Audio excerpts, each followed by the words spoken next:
Let's go. Let's go. Okay. Good morning. No. Too personal. Okay. Good. No, it's going to do it again. Why is good morning too personal? Welcome. Well, because people be listening in the evening. It'll be very confusing for them if I'm saying good morning. I'm more than familiar with our time banter, me drinking and you just waking disorienting. up. Yeah. Disorienting. Okay, start that again. Okay. Yes.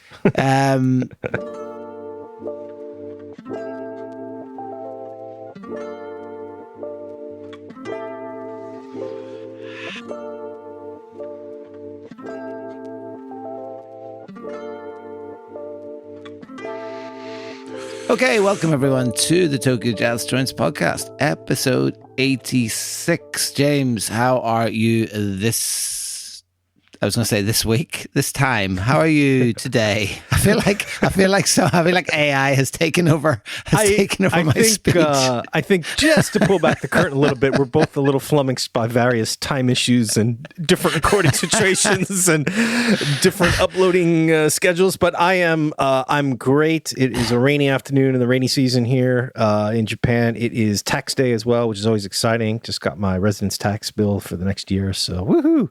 It's a fun one. Yeah. Can make out the yearly budget, and but I'm much more excited to get back to talking jazz with you, my friend. We are already rocking the pace of our 2025 recordings. So, well, steady on.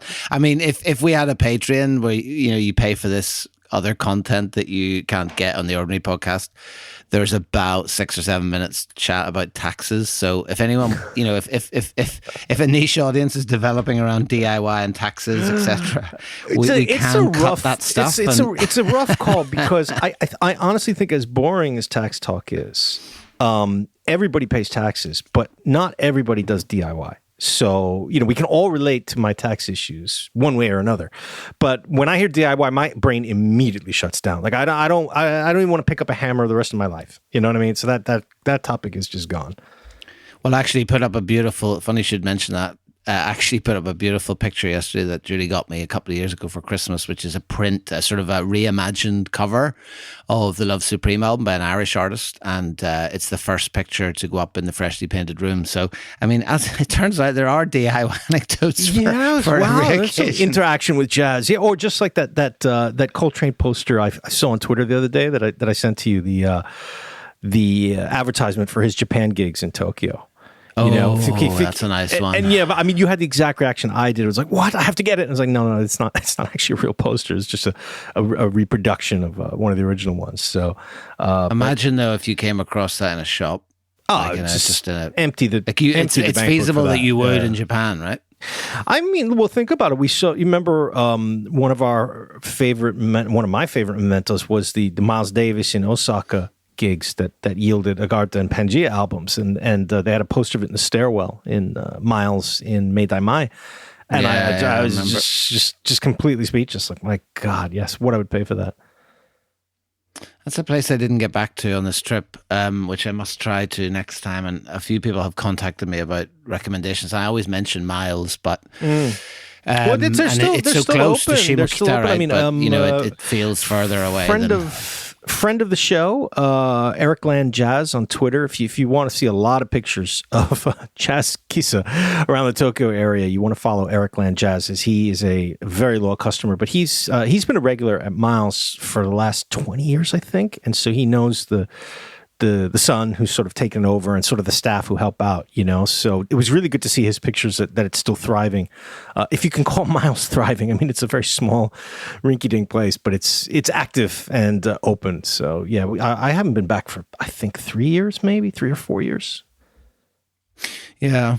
I just wrote a story actually about, for a book called Turntable Stories, which is coming out next year, and it's all about a Pharoah Sanders track. But one of the little kind of vignette bits is actually Miles, the time that I went there. And it's funny, I always think of that photo because on the staircase as you come up, right, or up or down, that Miles poster.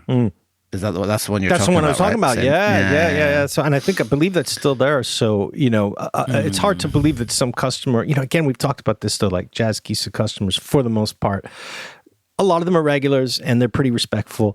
Because imagine, I mean, if you put up a vintage poster like that, in a lot of places, maybe not Miles in Osaka, but some, who knows, it could be anything. So like an original Beatles like gig poster, somebody's going to snatch that, and yet nobody's, it's just there right in the stairwell. So I have to admit I had naughty thoughts about trying to steal it, but my good side took over. So just to bring it, just to connect the dots, actually, the place where I do the listening event in Belfast is called Rattlebag and Bullet Hotel. When Bullet first opened, they have this one of the pieces of decor is this huge painting. And I'm talking like probably 1.5 meters long of Steve McQueen in Bullet, in the film Bullet. And there's a legendary video of 2 older women, I think one of whom may have been a doctor, who actually decided they were going to take it home. And so there is a CCTV video of these 2 women getting this painting out of the hotel and walking down the road with this with this painting. So I suspect that the chances of a Miles poster surviving, if they ever visit, are pretty slim. But anyway. I mean, crime is wrong, but I mean, Steve McQueen, very sexy man. You can kind of understand it. Oh, do you remember though? I mean, speaking especially after a few cocktails, nothing will match. I don't know if you remember this, but the largest Maneki-neko cat in Samurai in Shinjuku, the one that's up in the back. I remember it well. There's a picture of it in the book, behind the curtain. So I, after I became friends and a regular there, and asked Miyazaki-san, like, I know a lot of people send you like figurines and you've bought a lot, but how did you get this giant one? I mean, it's like 6 feet tall. And he said that, that was at one of the New Year's ceremonies in like a hotel, the Prince Hotel in Akasaka or wherever. And, they put them out in the front to greet people, And after it ended, he had a friend working at the hotel, and he's like, man, they're just throwing this out. They're just like throwing it behind the hotel, like by the dumpsters. And so he ran over there and they took it on the train back to Shinjuku. So that's a proper. There's an image. There's an image I wish I'd taken is Miyazaki-san on the train with that massive cat beside him in the priority seats. Yeah, very nice. There we go. Well, anyway, that was, you see, it's just amazing how taxes spins off into all sorts of myriad and admittedly jazz directions as well. If you're looking for that. We have stories. We have stories. If you're looking for that cat and you have the Tokyo Jazz Joints book, you'll find a picture of it sort of partly concealed by this big velvet curtain. So if you don't believe us, go and have a look at the picture. Anyway, look, let's crack on with episode 80. What did I say at the start? 86. 86. Oh, was it 86? Yeah, well, 86 then. We're not necessarily going to go by days. We're going to kind of group places by joints. But as it happens, this was also the next calendar day. So we'd obviously met up on the Saturday. We had a pretty exhilarating few joints. And then we met up on the Sunday. And again, it was one of those places where it'll forever, for me, it will forever be marked by the fact that I had a beautiful, beautiful soft-boiled egg at the station, partly just so that I could photograph it and send it to you as I was waiting on the bench. But also, it was actually very tasty from the convenience store.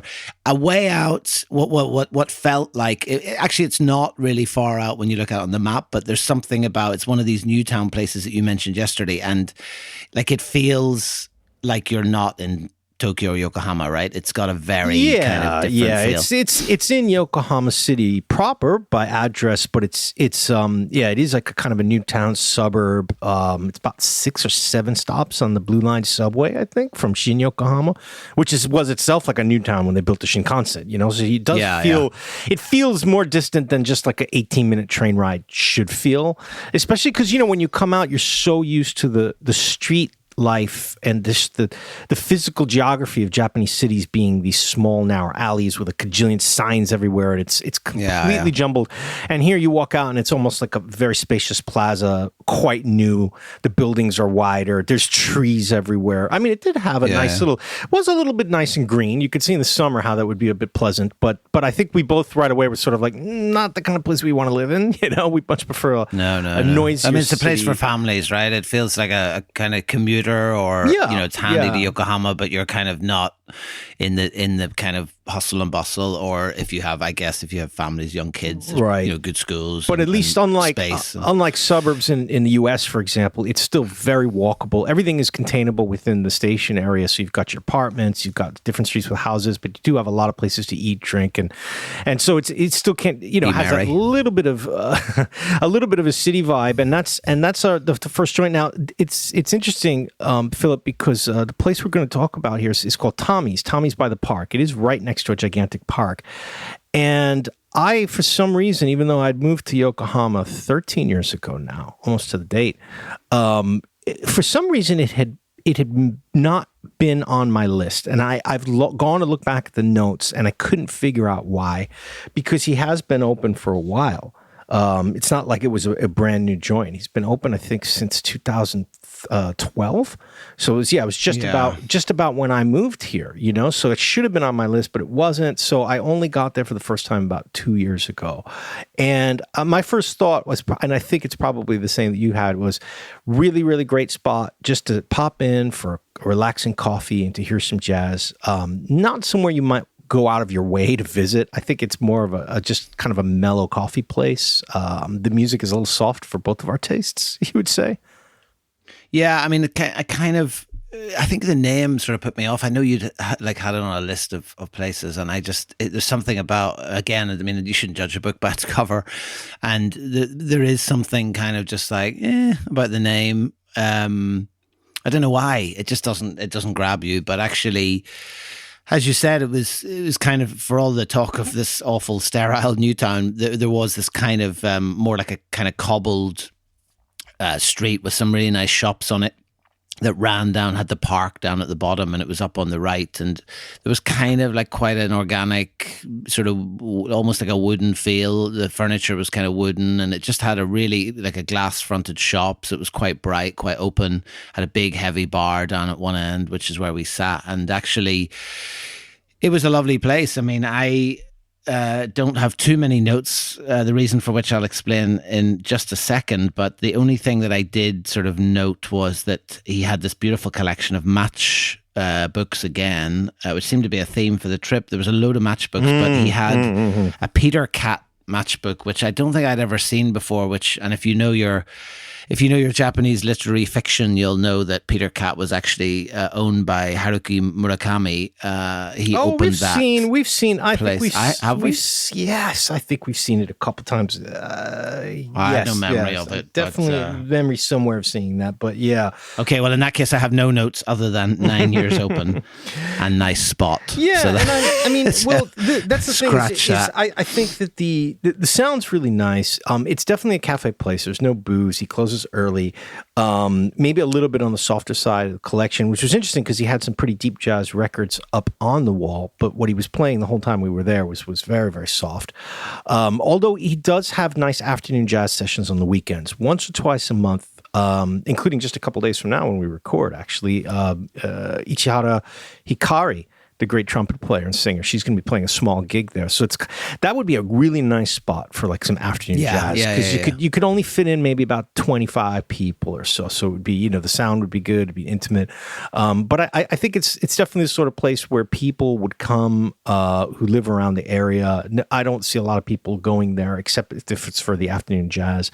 But yeah, the master definitely. I mean, you mentioned the matchbooks, and not only that he obviously had a history of going around to a lot of the jazz kissa, but he still was. He told us, do you remember, Philip, because we mentioned that we were on our way to Osaka the following weekend, and he said, I was just down in Kansai because I was at a kyudo. He does like a kyudo, like a Japanese archery, right? I think it was what he said. Obviously a man of many interests, and so he was down for a tournament, and he told us about, there's a place in Kyoto maybe you don't know about. It's new. It's called Barchetti, and we were like, oh, that's on our list. And so I was really impressed that So the dude owns this little Tommy's by the park. He's going around playing to the archery tournaments, but while he's down there, wherever that might be happening, he's sneaking away and checking out the jazz joints as well. So guys, and he seemed good life. Like, I mean, if I remember correctly too, he was quite proficient in English. Like we sort of spoke in a mixture of Japanese and English, and he seemed quite keen to speak English. But I think also what stuck out to me was the way he spoke about Chetty, and we're going to talk about Chetty at length in an upcoming episode. But it was just the way he said something, I think, along the lines of, a very interesting lady, just doing things her own way, or something, something to that effect, about sort of acknowledging that she was just doing it the way she wanted to do it. And he seemed quite impressed by that. And in many ways, his was a similar kind of, similar kind of vibe as well. Like he had this thing and he was doing it the way he wanted. We had no idea, because yes, he did say that, and he said it in a way in Japanese, in the way the Japanese language can have a lot of sort of nuance without going into detail. And once we got to Chetty, we understood, as we'll talk about way down the line on that episode, but once we got there, we understood exactly why he said that. But exactly. He was doing it. He's got his place. He's like, okay, I'm going to keep the lights up pretty bright. I've got this big window. I'm only going to have coffee on the menu. It's a very, very zen menu. I think he had 4 items. And the coffee was very nice as well. Although I think you... Homemade cake. You did Is that not... the one No cake there. No cake. No, he did. He gave there were 2 little homemade kind of like biscuit cake things, like individually wrapped, yeah. Oh, is that not the place? That's not the place I ate. No, I ate. No, there's been so many of them. I was just going to say, there's been so many examples of you sneaking my snacks away while I wasn't paying attention. So, well, I mean, you've made such a big song and dance about not eating anything. I mean, what do you expect? I just thought, well, I'm not wasting that. But I can't. I remember where it was now. Let me set up why you may not remember, because as we've gone through over 85 episodes now, almost all highs, but occasional lows and challenges on this trip. But this was the first time to face this particular challenge, and it was very interesting watching you in real time handle it. And I will just pass the baton to you now. So what was the challenge? I thought we were still talking about biscuits. Yeah. Okay. So I mean, this, you may have picked it up from the title of the episode already, but yeah, this was not something I was expecting to happen. So without going into boring sort of equipment talk, which actually I'm not interested in myself anyway, I use a Canon camera, and more recently bought a Canon R7 about almost 3 years ago, I think. Just over 3 years ago. And I've never had any issues with it. I love Canon. It's a great camera. It was fantastic. But a few months back, I've been photographing my mum when I was over with her, and like something kind of went not quite right. And I couldn't understand what it was, but essentially the lens and the camera were not talking to each other. So I just couldn't do anything with it. It wouldn't click. It wouldn't focus. It wouldn't change any of the settings. I thought, that's probably okay. And then as the trip got closer, I thought, I wonder, should I check this out? Because, just in case. And I thought, but then I got to send it away to somewhere in like the UK, and like it's a whole thing, and I might not get it back, and I can't afford to, and I'm also conscious that for this trip, had the very kind support again of the Japan Foundation Endowment Committee. So they were also, helping with some of the costs of this trip to go and take more photos. But like my heart just sank, and I have to say, when I look back on it now, I'm really glad that you were there, and I'm glad that we were in that place, because I think had I been with my partner or had I been on my own, I would have absolutely lost my mind. So essentially, obviously, great first day. James and I get to Tommy's by the park, get the camera out, lo and behold, lens is not reading. And it's not a kind of a thing where you can kind of give it a shake, you can just jimmy something and it suddenly works. It's like it either works or it doesn't. And the weird thing about it is that you could put it on and it's not working, then you could put it in your bag and then take it out of your bag 30 minutes later and it's working again. So there's like you can't trust it. Like you just can't, you can't depend on it working when you need it to work. And obviously the way that we work is that, we're going to Tommy's and then we have a plan to go on somewhere else and maybe somewhere else after that. So it's not a kind of thing of like, well, let's stay here for 4.5 hours to see if my camera works, So I just lost my mind because all I could see stretching ahead of me was basically 2 weeks with like a little camera that it's not appropriate or not good to use for this project. And like, what am I going to do? And anyone, if you have any basic knowledge of cameras, you'll know how expensive everything is when it comes to the thing. So I just thought, Oh my God! And I mean, I don't know what you were witnessing as you were sat beside me. But. No, I mean, I was, knowing less than the average person even about how cameras work. But I was listening to what you were describing in between a lot of muttering and swearing. But you described pretty clearly exactly like you just did what the situation was. But what I also remember, you would maybe not have remembered this or noticed it, was that the master himself was observing what you were doing, because you were kind of like interchanging lenses to do some tests and whatnot, right? Yeah. And he realized what was happening, because he said he himself, I don't think to the level that you are, but he has dabbled with some photography, so he kind of like picked up. And then I think you described like, oh, look, I kind of just arrived yesterday, and if this is broken, right. So we, I would say it was about half an hour or so. And we made the decision, and even right then, I think one of the things that was in our favor was, we're not only in Japan, but we're in Yokohama, so we're literally 15 minutes from the biggest electronic stores in the planet, practically, or any place that you can find. Okay? Yeah, I mean, you couldn't be in a better place, actually. But I mean, I literally just wanted I wanted to scream very loudly. Like kick something, or like just like throw my camera at the wall. I was so mad, because when you have this plan of like 30, 40 more places like sort of stretching out before you, and it's day 2, and you just think, oh my God, like this is literally the worst thing could happen in this particular context. So as you say, we were on the train. I remember we got on the Blue Line subway to go back to Yokohama Station, and we were going to head over to Yodobashi. Or Bic, I can't remember which one we actually ended up at. But anyways, I remember though, because I was trying to, again, be positive Pete, which is my new frame of mind in 2025. Yep. And I think I was saying like, okay, look, this is worrisome, but again, okay, we're in the right place. We've got tons of different shops, tons of different possible camera places we can go to while you're in Tokyo, Yokohama. Let's be happy this didn't happen 2 days from now when you're up in the rural Hokkaido, okay, which is where you ended up. Yeah, I mean that's the great thing about it. Like, on a plane to Ishigaki or something. So we've got time. We've got time to sort it out. Again, not knowing what exactly the problem was, that could have been a foolish thing to say, but we ended up it was Bic, wasn't it? At the West Exit. I don't actually. Do you know what? I actually don't remember. I feel like it might have actually been. Yeah. No. It was, I'll check my credit card. Yeah, I think it was Bic. But I mean, like you say, it was a Sunday afternoon. I just kept thinking, if I was in Ireland, like Sunday afternoon. I mean, first of all, chances are a camera shop wouldn't be open. Secondly, if it was, you wouldn't have what you needed, or you'd have to order it online, or like it was just. I thought, well, of all the places to be, so like we went to Bic Camera, and again, if you've been to one of these, camera superstores in Tokyo or Yokohama or whatever, you'll know what they're like. They're floors and floors of like electronics, but they have a fantastic camera department, and it's always people in it who know what they're talking about. So I thought, look, I'll go here, and I'll try. Now, also in Japan, people tend to not be particularly forward,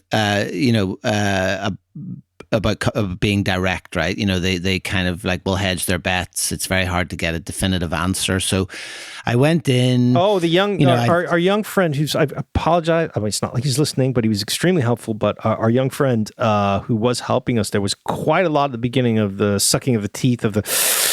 Yeah, there was a lot of intake of breath. Could be that. Yeah. And it was sort of like, aren't you sort of the camera expert here? Isn't that why you're working in this department? Yeah, and there was a couple of times it was going off to bosses. So like my Japanese was still warming up a bit after being away for a year, but like I sort of hit my stride, and it was like, okay, look, this is what's happening.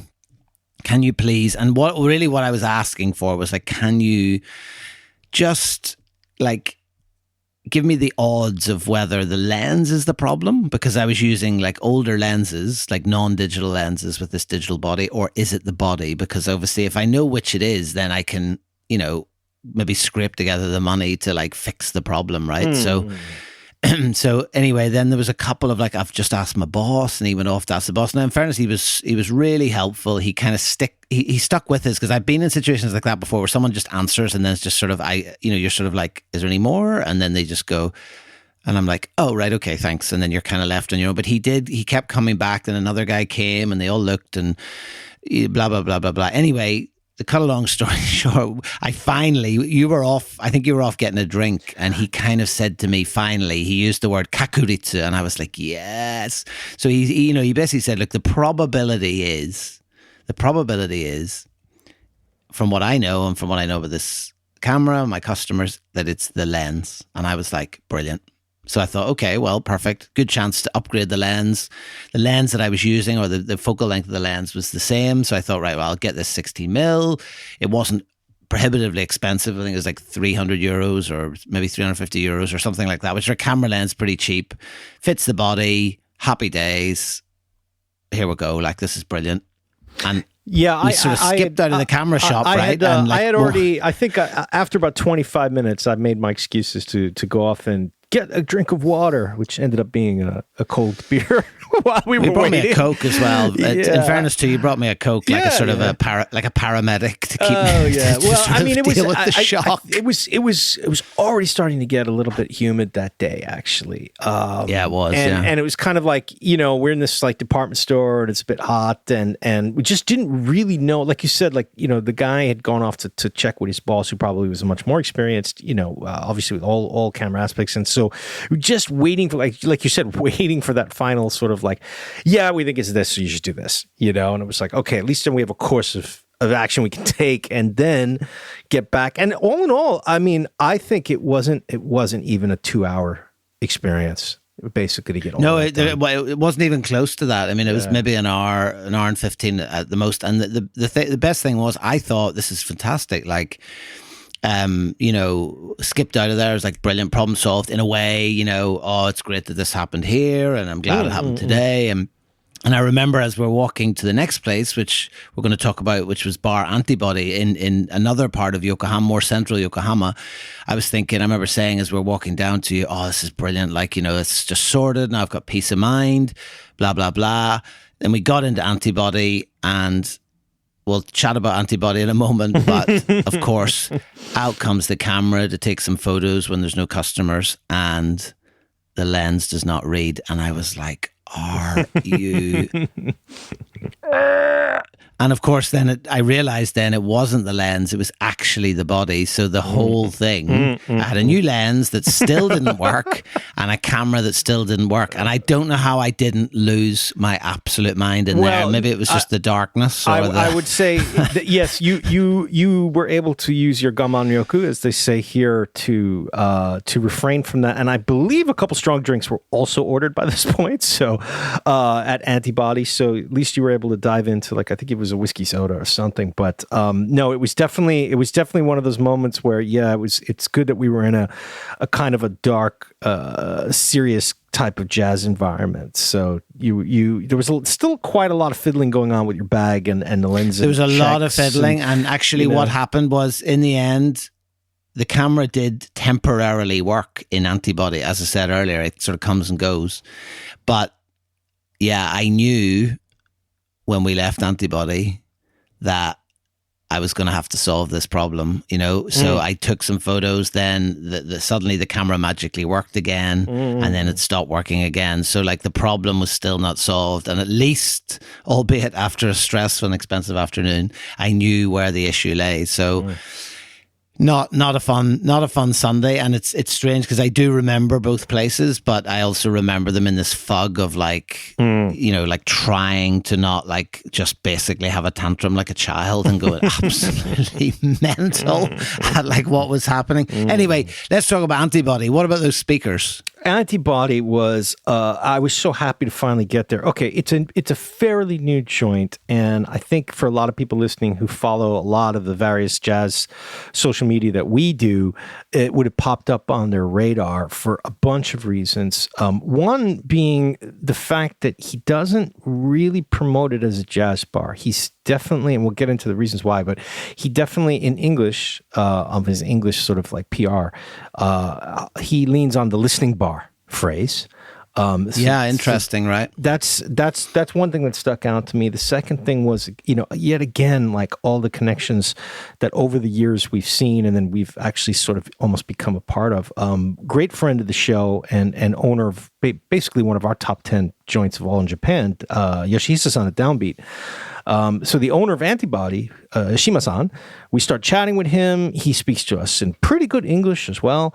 And yeah, he spoke really good English. We tell him about the project and this and that, and then he says, oh yeah, because I went to college with Yoshihisa-san from Downbeat, and I used to work in Chigusa, and we were like, okay, so this is this whole Yokohama connection here, although Antibody itself, a very, very different type of place. So, okay, getting back to that then, Philip. So he says, he sort of promotes it as a listening bar, even though all he's playing is jazz. And I think right away we sort of came up with what I think is a theory of why he would do that. And it's because, and sure enough, as we're sitting there, a bunch of foreign tourists do come in. He's realized that this is a phrase that will appeal to a lot of people who've jumped on the listening bar boom around the world, and so it gives it, I think, a bit of a more broad appeal than just to call it a jazz kissa, which to be honest, I mean, we love it. Everybody listening loves it, but can still be a little bit of a narrow, tight world to go into. Yeah, and it's not. I mean, it's not a jazz kissa. I mean, it is very much a bar. It opens bar time. It feels like a bar. And actually, I thought it was kind of fascinating because I remember as we were coming in, like commenting it on the sign out in the street, and I thought how interesting that these sort of so-called listening bars all around the world have taken their inspiration from Japan in various shapes and forms, and now that phrase has become so ubiquitous, this kind of listening bar thing, which doesn't really mean anything in Japan, has now come back to Japan and is being used in an actual Japanese jazz bar to kind of market it or to sell it to customers. It just seemed like a really kind of an interesting journey, the way that phrase is now suddenly being used. And whether it takes off or not, I don't know, but certainly he seemed to me like one of those guys who was a canny guy, like he knew what he was doing. I mean, the whole place was designed in a very, it was very stylish. So you came in, it was a long bar, like you see a lot of times in Japan. On the right-hand side as you come in, there's immediately the turntables, all the records back, beautifully lit. Then there's a really nicely lit, big, heavy wooden bar. And then down at the end, completely unavoidable, are these two enormous kind of turquoise blue speakers. I mean, they're just stunning to look at. Absolutely beautiful, right? And then a little kind of performance space. So if you were doing a gig, you could be on stage there. And then to the left, there's kind of like a really low slung kind of leather sofa. I mean, it's a really gorgeous, gorgeous one bar, of those. right? It's one of those places that, as small as it is, that the incredible way that Japanese designers use space. Because you mentioned that there was a live gig, actually maybe even the day before we were there, and this is by no means a large space, a large room, but they've made it perfect so it doesn't feel cramped. You can imagine sitting in there and relaxing with the gig going on. He even had some decks set up at the end of the bar, so sometimes his guest DJs come in. But Philip, going back to the sign, like outside, I'm just looking at the picture I took now. It's a big, very sort of like clear white sign. It just says Antibody Listening Bar. And then below it, Music Vinyl Bar, jazz from the 50s to the 2020s. And then again at the bottom, Antibody Listening Bar. So just in case you had any doubts about what was... Just underline the point. In there. Yeah, he sort of hammered that in. And I think that, I think it is probably, again, we've talked a lot about the evolution of the jazz case and jazz bars. And we've also talked at length about Japan seeing this just unending boom of interest in tourism. And so, and this area in Yokohama, the Kannai area, is basically one of the main sort of, going out to eat and drink areas of the whole city. So I could easily see it becoming a spot that people add to their radar when they come to Yokohama. It's like, okay, we can, we walk through Chinatown, we can swing back through Kannai, and we can hit Bar Antibody and hit Bar, like kind of more of the old classic Japanese jazz joint, It seems that, and we were there, maybe 15 minutes before all the seats at the bar were filled up. And this was like 6 o'clock too. It was early. It was like 6 p.m. And you could tell that the couple like next to us, for example, they were just getting settled in. I heard them talking about their drink orders for like about another half an hour, but what they were going to choose, So it was good to see that he's already got a good start. I mean, not the cheapest part of town to rent a place in, and those speakers, I mean, I didn't want to ask him, but I mean, they would have had to cost a pretty penny. Yeah, it was a beautiful space. I mean, slightly I'd love to go back. I have to say it was slightly marred by my whole camera drama. Honestly speaking, I just was so devastated, and I must say I do appreciate your kind of calm, because I mean I know there's nothing that you could have done, but also just sort of letting me figure it out also, because I know in those situations sometimes people are trying to help and it's like, well, you just want to go, just fucking shut up and let me figure it out. But like, it was actually really it was actually really helpful, because in any other situation I would have lost it. On a long 10-year journey, one of us does have to keep a hold of our emotions, Philip. I mean, it just that's true, actually. I mean, for once it was me having the meltdown. Oh, we forgot though, Shima-san, again, very friendly guy, but he added another phrase to our pantheon of great Japanese jazz English phrases that we've heard over the years. Most recently, when I forget who it was, said that he only listened to violent jazz. But Hara-san. Okay, yes, Hara-san. So Shima-san, we were talking something about like the opening hours, and that he's got to come in and set up, and he opens late. He opens until 2 a.m. And I said, well, it's a pretty long day. Like, doesn't leave you a lot of time for a lot of other things to do. And he's like, no, it's always good to make your life very simple. And I was like, he was like, I play jazz and I make the drinks. And I was like, oh. Well, he was actually responding because I was making fun of you, because you said something and I said something about, oh, he's quite a simple man. And I thought he was going to join in and be like, yeah, he looks a bit simple. But actually he said, it's good to keep your life simple. And I was like, okay, fair enough. I see. So I was like, you haven't heard the podcast then. So my notes were wrong. So it was yet again you taking the piss with me for some unjustified reason. Exactly. And then okay. I had in my notes something very serious that was going on, but I guess no. It was basically him. It was basically him coming back at me. He was clapping back at me. I was like, okay. Well, no and that shows his level of English is good to get that kind of humor. Yeah. And I just returned to fiddling with my camera frantically after that. I was like, yeah, I'll just stick to my lane here. What was also interesting, and we'll get to that on another episode, we did find out about his background working at Chigusa and some of the sort of, we've hinted at times that there's not always it's not all hugs and kisses in the jazz kiss world in Japan. Sometimes there are people and rivalries and whatnot, and generational divides, I guess, in this case. But we'll get to that on a later episode when we talk about going to Chigusa. So things started to become clear about what was happening in Yokohama and in what was happening with Chigusa after we talked to them. Yeah, exactly. Yeah, I mean, it's probably worth just to finish off an antibody. Is the name? So we did ask about the name, and he kind of explained. I think it was quite a long-winded explanation, but basically, I think he said something to do with he wanted to capture the way that jazz and music affects all parts of the body. So like, dancing and listening and, the expression on your face and all this sort of stuff. And then also he wanted to use the word anti because, jazz has this history of kind of protest and resistance. So this was sort of the theory behind the name. But also we were both like, yeah, but antibody also just means like, the science.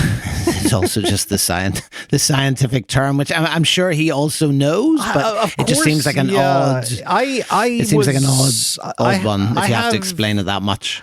I have in the notes next to the name, I just have a question mark circled because I did not understand his explanation at all. I was like, okay, look, Japan is full of very strange shop names. It doesn't faze me anymore.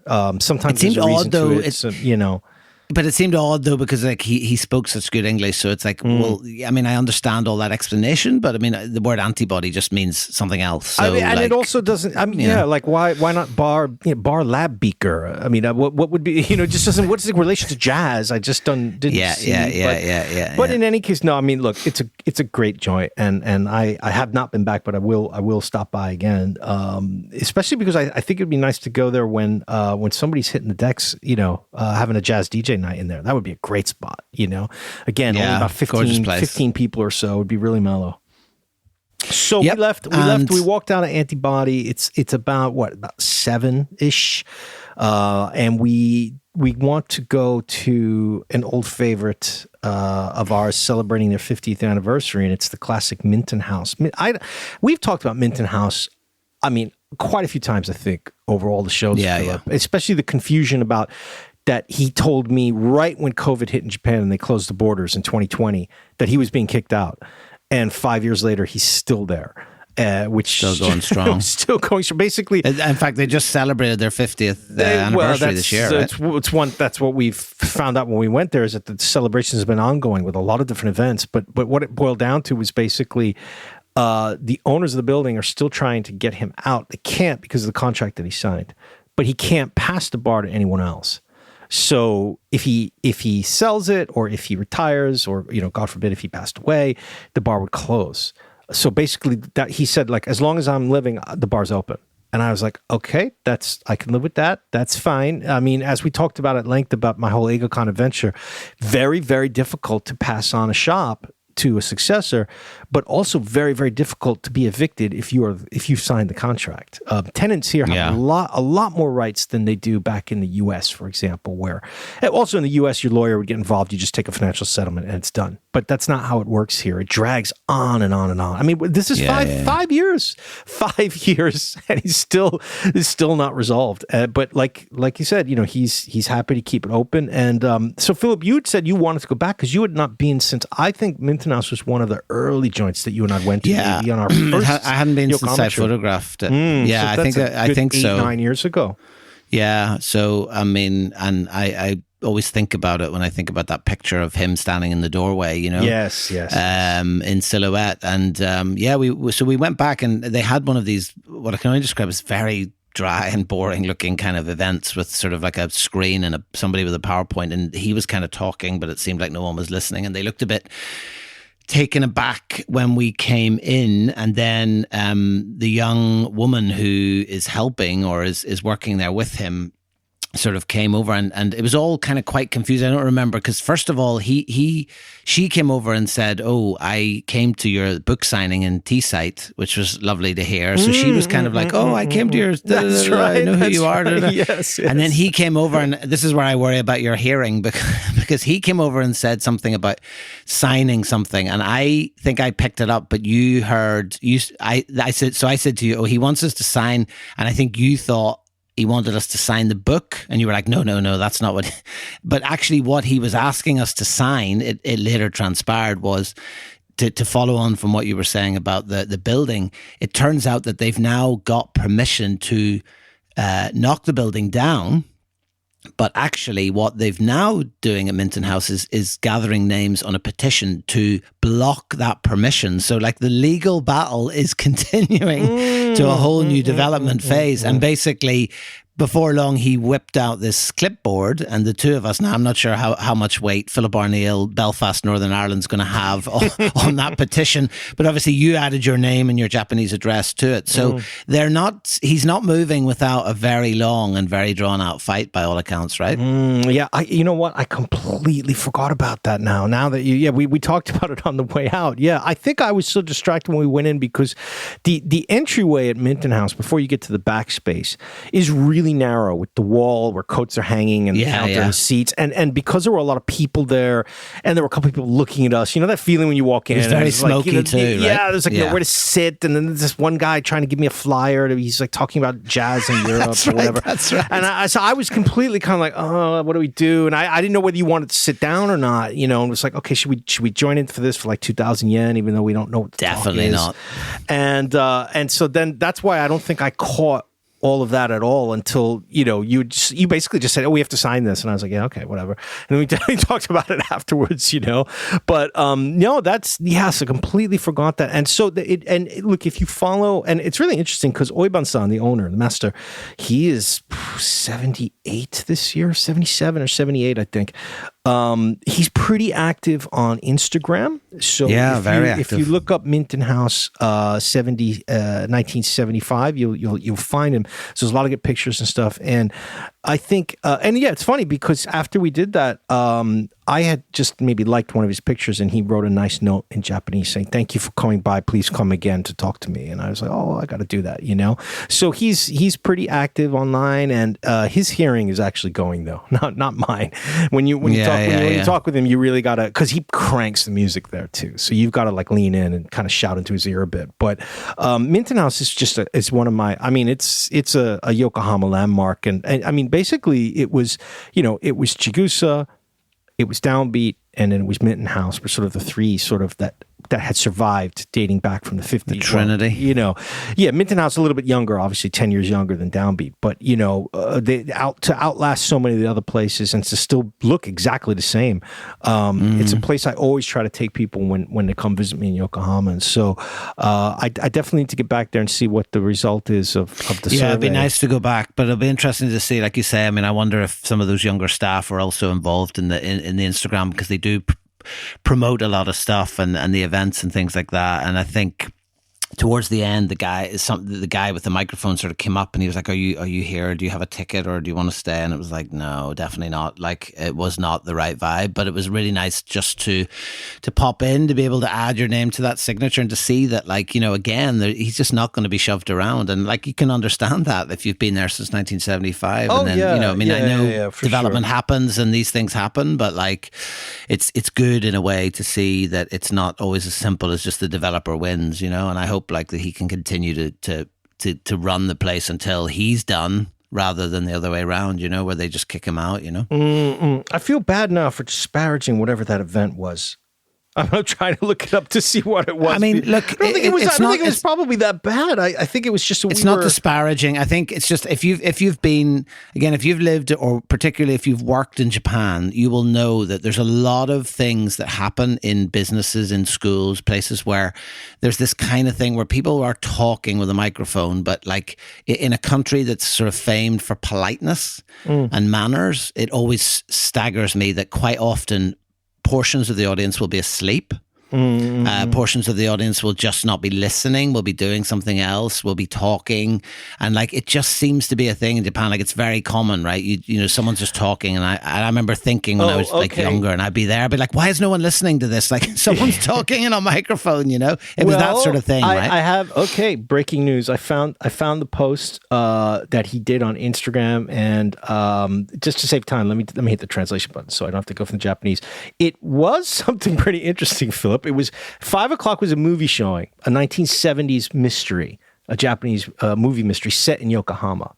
And then after that was a talk with the director and a talk by the guy that gave us the flyer, which was about Russian jazz and experimental jazz that was played at that time. And then apparently he's a lecturer in the university. So that actually would have been a pretty interesting event if we had been aware of it, gotten our Nihongo ready, sat down and had a drink, you know, not just kind of walked in right in the middle, you know. I think that would have been pretty interesting, especially the movie part. I'll give you that. But it doesn't change the fact that the man was talking on a microphone and nobody was listening. That's why I was so confused. So, you know, okay, maybe at some point people came to order or whatever. Perhaps us bowling in the middle of it all caused some consternation. But but fair enough. It sounds like a really interesting event. It's just we were not in that frame of mind to spot that. So, yeah, fair enough. Well, anyway, the day ended there. It was pretty early finish up, I think, because by that point, it had been a lot of walking around all the time with the camera and stuff, and you decided to, and you were going to have an early day the next day to head way out east. I had a really early start, so I just went home and basically cried in my hotel, and we'll pick up the exciting Tokyo Jazz Joint's camera cliffhanger in the next episode, where you find out what actually happened. But yeah, I just was sort of glad in a way that the day was over. It was great to have been to those three places, and particularly just dropping in at Minton House at the end felt like a nice way to round off the day. But yeah, I was not in a good place in terms of like, how is the next couple of weeks going to pan out? So my mind went into overdrive to try and figure out how to fix the problem or how to sort things out. So you can find out in the next episode what actually happened, where I'll be up in Chiba at two different places, one of which I think, James, you have been to, and the other one which you didn't get to because it was closed. So you'll be able to live vicariously through my experiences of it as well. Always, yeah. Always a fun time heading out to exotic Chiba. Actually, quite a few Chiba places over the next couple episodes. 1, 2, 3, 4. Feels so far away. Oh my God. Anyway. Yeah, it does. It really does. Yes.